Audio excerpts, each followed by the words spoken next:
A lot of people think that the cell cycle and mitosis are interchangeable terms, but they're not.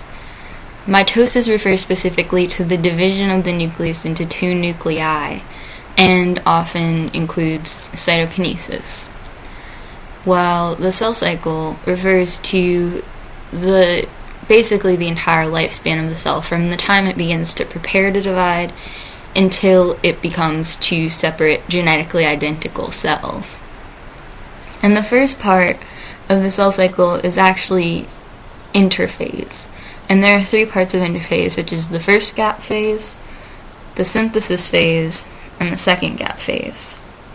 And during all of interphase, the cell is beginning to make copies of its organelles and its other things, specifically the centrosomes. And first gap phase, that begins that, but during S phase, synthesis phase, that's the only time when the chromosomes are going to be copied.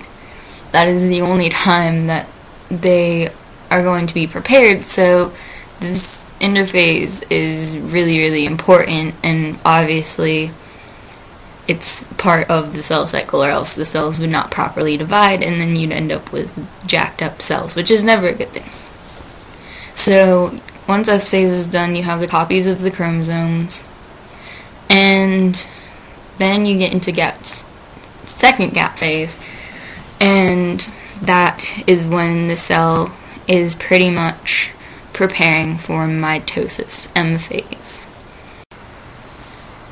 So as you enter mitosis and you're at the end of the second gap phase, you have your basic cell, like it's not really exactly looking different, except you have two centrosomes instead of one that's found in a normal cell, and the centrosome is copied during S phase, and it's extremely important as far as cell division is concerned, as far as eukaryotic cell division is concerned. And so once you're done with interphase, you enter into prophase, where the chromatin fibers, which is the copied chromosomes, they begin to coil tightly. And you can think of this like as if the chromatin's kind of hanging around, and then they're aware that a storm's brewing and the cell's about to divide, and so they all kind of hunch together and prepare themselves for this big onslaught of destruction that is about to happen to their cell. And the nucleoli will disappear because the chromosome fibers are what makes up the nucleoli.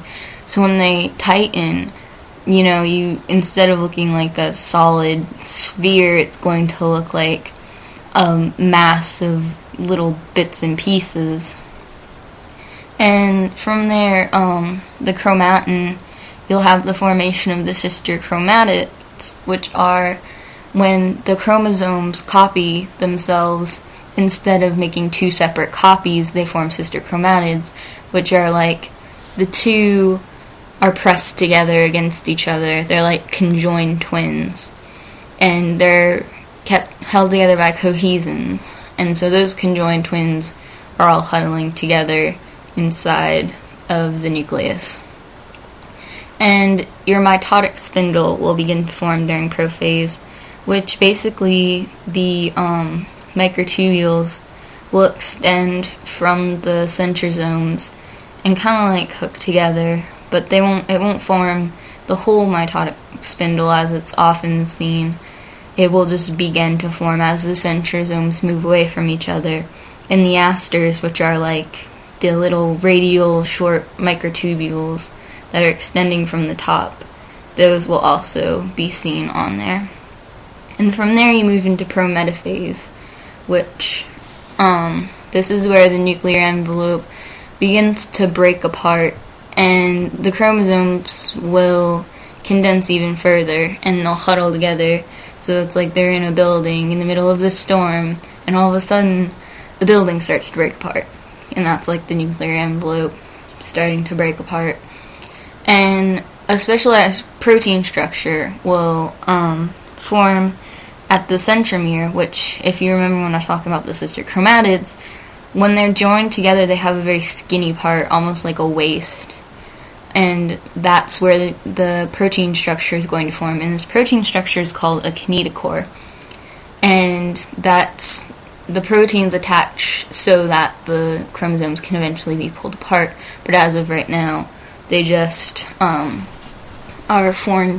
just kind of hanging out there. And the microtubules will begin to attach to the kinetochore from the mitotic spindle. So the mitotic spindle, basically those microtubules will attach to the kinetochore, and they'll start tugging on the centromeres of the sister chromatids and just jerking them back and forth. So they're kind of like wind, and they're just pulling the sister chromatids around. And meanwhile, the microtubules that aren't attached to kinetochores will attach to each other. So if you have your one centrosome at the top of the cell and your one centrosome at the bottom of the cell, a microtubule from the top will stretch down and meet a microtubule coming up from the bottom, and that will help when the cell begins to pull apart. And then you move into metaphase. So you went from prophase to metaphase, now to metaphase. And this is the longest stage. It can last like 20 minutes. The longest stage of mitosis, because the whole cell cycle can be pretty long.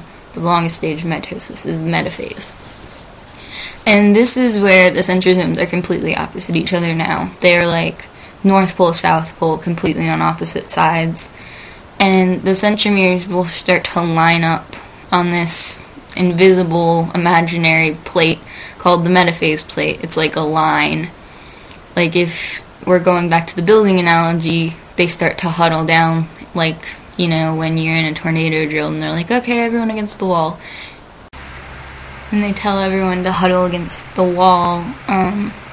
That's kind of like the metaphase plate. You know, they're just in the middle of the cell, just kind of lined up on this imaginary line. And now the microtubules, one from the top of the cell, from the north chromosome, we'll call it centrosome, the north centrosome, we'll call it, and one from the south centrosome, they've attached the kinetochore on either side of the centromere. And when you're at that point, you move into anaphase, which is the shortest stage. And from prometaphase, the microtubules have been pulling on the kinetochores and just jerking the chromatids back and forth and back and forth. And now the cohesin proteins will cleave, which basically means they kind of indent onto each other, and they'll be pulled apart. And that's when they become chromosomes. They're no longer chromatids because they're not in pairs. They're completely separated, and they're chromosomes. And the kinetochore microtubules, which are the ones that are attached to the kinetochores on what was the chromatids, will shorten, and they'll pull the chromosomes towards their home centrosome. So if it's on the north side, the north centrosome will pull that chromosome towards it, and the same for the south side. Meanwhile, the microtubules that weren't attached to the kinetochore will elongate.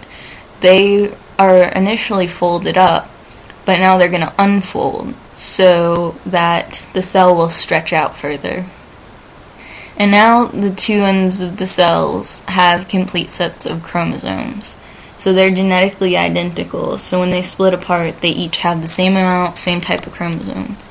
And that's when you go into telophase. And in telophase, the two nuclei will form completely, like if you were in a storm and magically the contents of one building has formed the new building, and all the people have split up in one, and half of them have moved into the one building, and the other half have moved into another building. I know that's kind of a stretch, but if you think about it, it makes sense. Because the nuclear envelope that came from the parent cell, the pieces of it form a new nuclear envelope on the daughter cells, the new cells that are forming. And the chromosomes will uncondense because, you know, this is the calm after the storm and they don't need to be all huddled together anymore. and they'll start looking like a real nucleoli again. And this is when the cytoplasm begins to divide. Cytokinesis is normally considered kind of on its own, but it actually starts during telophase. The cytoplasm begins to divide. In mitosis, the nucleus division is pretty much complete now. And you move into cytokinesis, which is different between animal and plant cells. In an animal cell, once the cytoplasm finishes dividing, this thing called a cleavage furrow will form, which is made of microfilaments, which, if we remember from our learning of the cytoskeleton, is what is common in contractile cells. It makes them contract. So when the cleavage furrow forms, those microfilaments are contracting the plasma membrane until it deepens and pinches off, and you have the new cells. While in plant cells, once the cytoplasm finishes dividing, you don't have a cleavage furrow because you need to form a new cell wall. So vesicles from the Golgi will carry the cell wall material to the center of the cell during telophase, and you'll form what's called a cell plate, which is kind of like the beginning of a cell wall, but it's broken up and kind of weird looking and not really whole. And the plate will grow as cytokinesis finishes, and then it fuses with the plasma membrane, and you get the formation of two new cells. And that is the cell cycle from beginning to end, and I hope this has been helpful, and I hope you've enjoyed my crude drawings and my stretchy analogies, and that's it.